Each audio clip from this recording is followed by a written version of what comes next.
গত ২৪ ঘন্টায় ৪৮ বিজিবি তার সীমান্তবর্তী এলাকায় সর্বমোট ৩,২৩,০০,০০০ টাকার অবৈধ ভারতীয় মালামাল জব্দ করেছে। এর মধ্যে উল্লেখযোগ্য সিলেটের হরিপুরে ম্যাজিস্ট্রেটের নেতৃত্বে একটি টাস্কফোর্স করে প্রায় ৩ কোটি টাকার অবৈধ মালামাল আমরা জব্দ করতে সক্ষম হয়েছি। এছাড়াও আমাদের সীমান্তবর্তী এলাকার বেশ কিছু স্থানে আমরা অভিযান পরিচালনা করেছি এবং সেখান থেকেও আমরা আরও বেশ কিছু টাকার মালামাল জব্দ করেছি।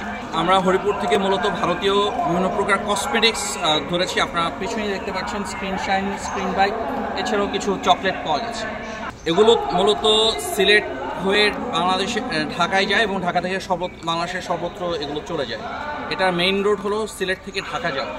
আমরা সীমান্তে নিয়মিতভাবে আমাদের যে মত বিনিময়ের সভা আছে তার মাধ্যমে সীমান্তবর্তী এলাকার মানুষের সাথে আমরা কথা বলছি, তাদেরকে সচেতন করার চেষ্টা করছি। এছাড়াও সীমান্তে আমরা জনবল বৃদ্ধি করেছি, টহল বৃদ্ধি করেছি এবং আমাদের আভিযানিক কার্যক্রম অনেক আগে থেকে অনেক বেশি বৃদ্ধি হয়েছে। আশা করছি আমাদের সীমান্ত দিয়ে এ ধরনের অবৈধ জিনিস প্রবেশ করতে পারবে না।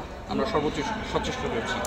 তামাবিল বর্ডার হয়ে এই ভিডিওটার বিষয়ে আমরা জেনেছি, আমরা এই বিষয়ে ইনভেস্টিগেশন করছি এবং এই বিষয়ে এর সাথে যারা সংশ্লিষ্ট রয়েছে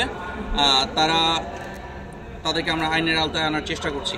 আর একটা জিনিস সত্যি যে আমার সীমান্ত একটা বিওপি, যে বড় সীমান্ত ৪ কিলোমিটার এরিয়া বা ৬ কিলোমিটার এরিয়া একটা বিওপির একটা টহল কাভার করে, দেখা যাচ্ছে যে ৬ জনের একটা টহল দিয়ে বা ৪ জনের একটা টহল দিয়ে এটা খুব টাফ হয়ে যায়।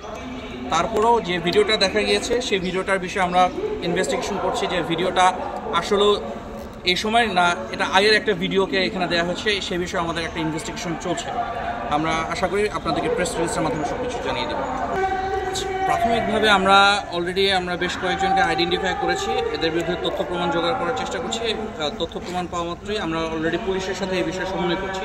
পুলিশ এবং আমরা এই বিষয়ে কাজ করছি। তথ্য প্রমাণ পাওয়া মাত্রই তাদের বিরুদ্ধে আমরা অ্যাকশন নিতে পারবো।